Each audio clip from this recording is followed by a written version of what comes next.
మరోవైపు పవన్ సభకు అనుమతి ఇవ్వద్దని హైకోర్టులో కేవియట్ పిటిషన్ దాఖలైంది. తెలంగాణ వస్తే 11 రోజులు అన్నం తినని వ్యక్తి రాష్ట్ర అవతరణ రోజే సభ పెట్టడాన్ని వ్యతిరేకిస్తున్నామన్నారు చిక్కుడు ప్రభాకర్. పవన్ సభకు అనుమతి ఇవ్వకూడదన్నారు. కేవియట్ పిటిషన్ తో మా వాదనలు వినిపిస్తామని చెప్పారు చిక్కుడు ప్రభాకర్. ఈ రోజునే మీటింగ్ పెట్టడం అని అంటే పవన్ కళ్యాణ్ గారు తెలంగాణ రాష్ట్రం ఏర్పడ్డ తర్వాత 11 రోజులు నేను అన్నం తినలేదు అని చెప్పేసి తెలంగాణను రాష్ట్రాన్ని వ్యతిరేకించిన వ్యక్తి. అదేవిధంగా గత కొద్ది రోజులుగా కోనసీమలో ఏర్పడ్డ దౌర్భిక్షానికి తెలంగాణ ప్రజలే కారణం అని చెప్పేసి కూడా వ్యాఖ్యలు చేసిన వ్యక్తి. ఇటువంటి వ్యక్తి తెలంగాణ రాష్ట్రం ఏర్పడిన రోజే సభ పెట్టడానికి, ఇక్కడ వైషమ్యాలు సృష్టించడానికి, ఇక్కడ ఒక పాగా వేసేందుకు చేస్తున్న ప్రయత్నాన్ని తెలంగాణ ఉద్యమకారులుగా, తెలంగాణ ప్రజలకు నాయకత్వం వహించిన వారిగా తీవ్రంగా వ్యతిరేకిస్తూ ఉన్నాం. అందులో భాగంగానే అతను పెడుతున్న సభను రాష్ట్ర ప్రభుత్వం తిరస్కరించింది పర్మిషన్ ఇవ్వడానికి. ఎందుకంటే రాష్ట్ర ప్రభుత్వానికి సంపూర్ణ హక్కులు ఉన్నాయి. ఇటువంటి విషయాల లోపల శాంతి భద్రతలు కాపాడుతూ శాంతి సౌభ్రాతృత్వాన్ని ప్రజల లోపల నెలకొల్పేందుకు ప్రభుత్వం ఆ పర్మిషన్ను తిరస్కరించింది. అయినా వాళ్ళు కోర్టుకు వస్తున్న నేపథ్యంలో సీనియర్ జర్నలిస్టు పాషా యాదగిరి గారు, తెలంగాణ ఉద్యమకారులు, అదేవిధంగా రాముల్ నాయక్ గారు కేవియట్ వేసినాం. మేము ఎట్టి పరిస్థితుల్లో కూడా మా వాదనలు వినకుండా పర్మిషన్ ఇవ్వడానికి వీల్లేదు అని చెప్పేసి కేవియట్ వేసినాం. కేవియట్ నంబర్ అయింది.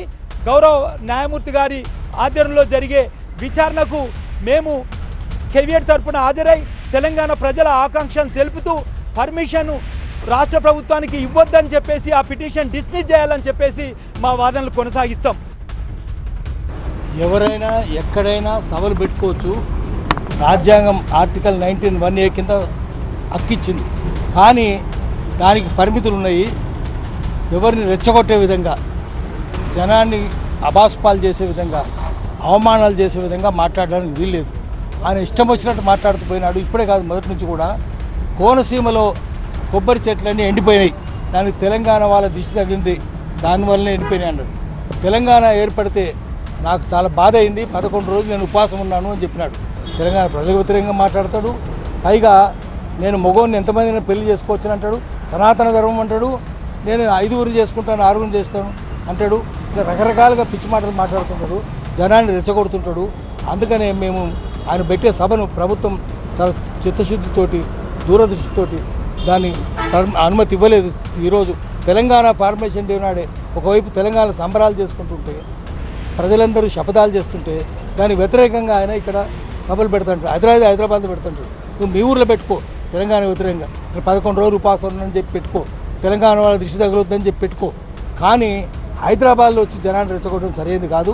అందుకనే ప్రభుత్వం ఆ సభకు అనుమతి ఇవ్వలేదు. అయినా సరే కోర్టును ఆశ్రయించి పెడతానంటున్నాడు ఆయన. అందుకని మేము కోర్టుకు వచ్చినాము. చిక్కుడు ప్రభాకర్ గారు మా లాయరు, ఆయన మాతో కలిసి ఉద్యమకారుడు ఆయన. ఇప్పుడు మేము కోర్టులో పిటిషన్ పెట్టినాము, నంబరింగ్ కూడా జరిగింది. కాబట్టి ఇంకా ఆయన లీగల్గా కూడా ఏం చేయడానికి వీల్లేదు. మాకు లీగల్ రెమెడీ కూడా ఉన్నది, అన్ని రకాలు ఉన్నాయి. అందుకనే మేము ప్రజలకు ధైర్యం చెప్పదలుచుకున్నాము. బయట వాళ్ళు వచ్చి ప్రజలను రెచ్చగొట్టే చర్యలు ఇక్కడ జరగవు.